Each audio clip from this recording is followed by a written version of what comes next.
16-inch pipe positioner. Variable speed, forward and reverse on the rotation.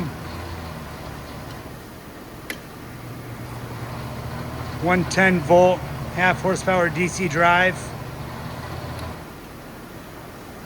Chuck position.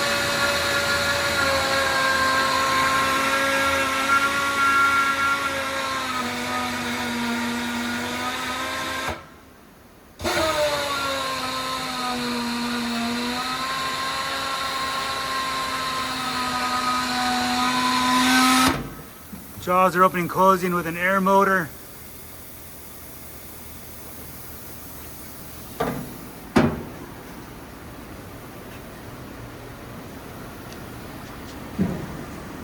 It's got a 16.5-inch through hole, all 110 volt.